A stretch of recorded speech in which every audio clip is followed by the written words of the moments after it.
Fala aí pessoal, tranquilo? S. Gomes aqui e esse vídeo aqui é a parte 2 sobre o vídeo de renda fixa. Se você ainda não assistiu a parte 1, onde eu falei aí sobre os títulos públicos, abordei aí o Tesouro Direto, eu já vou deixar o link para esse vídeo aqui em cima. Então pausa essa parte 2, dá um pulo lá, assiste o vídeo da parte 1, para você não ficar perdido aqui no conteúdo.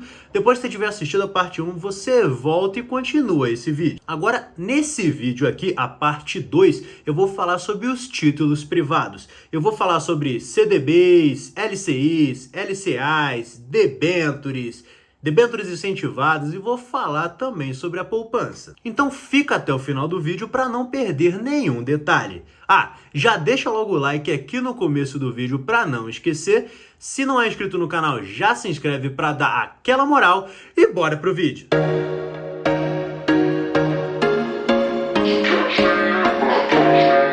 Então já vamos começar logo esse vídeo falando sobre a poupança, o investimento mais tradicional do Brasil. Eu tenho 100% de certeza que você já investiu ou conhece alguém que ainda investe na poupança. Ô pessoal, até eu já investi na poupança. Esse tipo de investimento, ele segue uma série de regras, tanto de funcionamento quanto de rentabilidades, definidas pelo governo. Então não importa por qual banco você invista na poupança, a rentabilidade é a mesma para qualquer um deles. Você não paga qualquer taxa ou imposto para investir na poupança. A rentabilidade da poupança, ela pode seguir duas regras principais.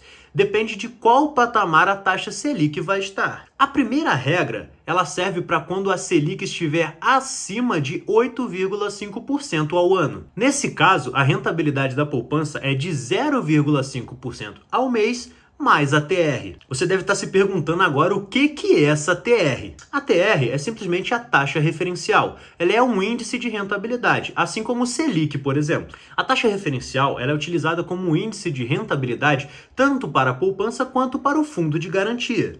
Mas o quanto que rende essa TR? Bem, o acumulado aí da taxa referencial dos últimos 12 meses foi de 1,78%. Agora você já consegue perceber por que a poupança rende tão pouco. Bem, essa aí foi a primeira regra de rentabilidade da poupança. A segunda regra de rentabilidade, ela é utilizada quando a Selic estiver igual ou abaixo dos 8,5% ao ano. Nesse caso, a rentabilidade da poupança vai ser de 70% do Selic mais a TR. Agora você já consegue perceber que não importa qual vai ser o cenário, a poupança sempre vai render menos do que a taxa Selic. Vamos então agora para o nosso próximo investimento. Vamos falar aí dos CDBs. Assim como o governo levanta dinheiro, levanta capital emitindo títulos públicos, os bancos eles levantam capital emitindo os certificados de depósitos bancários, os CDBs. Basicamente, um CDB funciona como um empréstimo ao contrário. Ao invés de você pegar um dinheiro emprestado com um banco, é o banco que está pegando um dinheiro emprestado com você. O tipo de rentabilidade mais comum nos CDBs é a pós-fixada, e ela normalmente usa aí como taxa o CDI. Porém, pessoal, também podem existir aí CDBs pré-fixados, tá? Não é uma regra. O exemplo mais utilizado é a pós-fixada, mas não é obrigatoriamente que todos os CDBs vão ser pós-fixados, beleza? Mas o que é esse pós-fixado? Beleza, se você não viu a primeira parte do vídeo aí, já pulou direto para essa parte, eu vou dar um breve resumo. A pós-fixada é quando a rentabilidade de um investimento ela está atrelada a alguma taxa de juros. Pode ser a taxa Selic, pode ser até a própria inflação. Os CDBs eles são garantidos, são segurados pelo Fundo Garantidor de Crédito, o FGC. Porém, você vai pagar aí imposto em cima da rentabilidade que você tiver nos CDBs. Mas pode ficar tranquilo, relaxa, que mais pra frente eu vou fazer um vídeo só focado nos tipos de impostos que você paga em cima dos investimentos. E já vamos logo para o nosso próximo investimento. Nós vamos falar agora das debêntures. Elas funcionam basicamente da mesma forma do que um CDB, só que ao invés de você emprestar o seu dinheiro para um banco, você vai estar emprestando o seu dinheiro para uma empresa. E normalmente aí as datas de vencimento dessas debêntures, elas são bem mais longas do que dos demais investimentos da renda fixa. E os tipos de rentabilidade aí podem ser pré-fixadas, pós-fixadas ou híbridas. Vai depender de como a empresa quiser lançar o papel. Você também vai pagar impostos aí sobre a rentabilidade, sobre os lucros que você tiver com as debêntures. Porém, existe uma exceção, que são as debêntures incentivadas. Nesse caso, elas são 100% isentas de imposto. Esse fato se dá porque os recursos captados por esse tipo de debênture são utilizados para financiar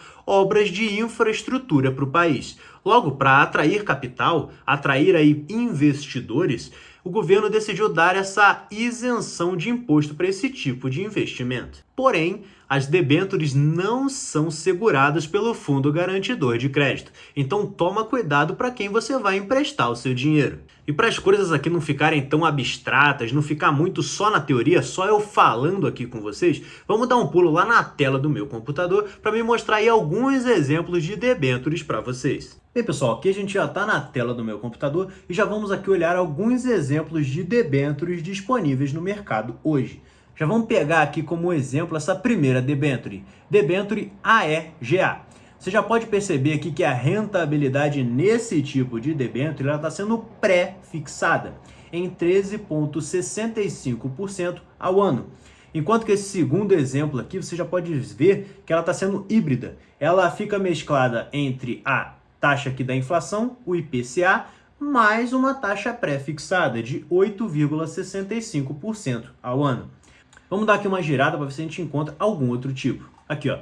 Já podemos perceber, por exemplo, essa aqui, ó, debênture hidrovias. Você já pode ver que ela também é híbrida. Ela pega aqui, ó, a taxa CDI mais uma taxa pré-fixada de 3,40. Então, só aqui dando uma girada rápida, você já consegue ver que existem diversos tipos de rentabilidade. Vai depender de qual empresa está emitindo a debênture. O nosso próximo investimento aqui são as LCIs e as LCAs, as letras de crédito do agronegócio e as letras de crédito imobiliárias. Elas também funcionam da mesma forma do que um CDB, com a única diferença de que somente podem lançar LCIs ou LCAs empresas ligadas ao setor imobiliário ou ao setor do agronegócio. Elas contam com a cobertura do Fundo Garantidor de Crédito e são isentas de imposto de renda. E as taxas de rentabilidade adotadas aí também vão depender do interesse da empresa. Vamos dar lá uma olhada também na tela do meu computador para ver alguns exemplos de LCIs e LCAs disponíveis. Aqui a gente consegue perceber que os exemplos disponíveis, por exemplo, essa LCA Banco ABC, ela está utilizando aqui uma taxa de rentabilidade pré-fixada. Vamos rolar aqui para ver se a gente encontra algum tipo de diferente aqui de taxa de rentabilidade. Aqui, ó, esse exemplo aqui de LCI, Banco Bari de Investimento. Não faço ideia que banco é esse. Você pode perceber que ela utiliza aqui o IPCA, ou seja, ela utiliza uma rentabilidade híbrida, onde ela vai utilizar aqui a inflação, mais uma taxa pré-fixada de 5,15%. Ou seja, a rentabilidade aqui depende do órgão emissor dessa letra de crédito. Você conseguiu perceber até ali na tela do meu computador que normalmente a rentabilidade aí das LCIs e LCAs são um pouco abaixo do que as outras taxas de rentabilidade da renda fixa.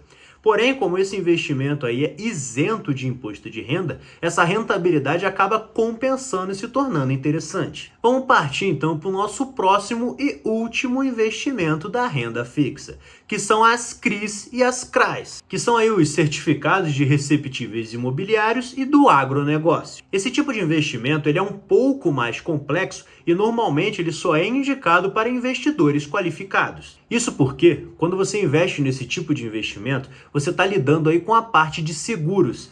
Na verdade, você está financiando um empreendimento que ainda não aconteceu. Ele vai acontecer no futuro. E você, na verdade, não consegue ter nenhum tipo de garantia que ele realmente vai acontecer. E esse tipo de investimento, ele não é garantido pelo FGC. Então, você pode perder todo o capital que você colocou nesse papel. Um exemplo prático aí para você entender que você acaba lidando no seu dia a dia é com a construção civil.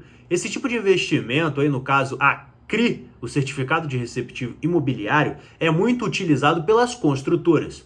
Por exemplo, você tem a construtora A, que quer lançar um empreendimento, quer construir um condomínio de apartamentos.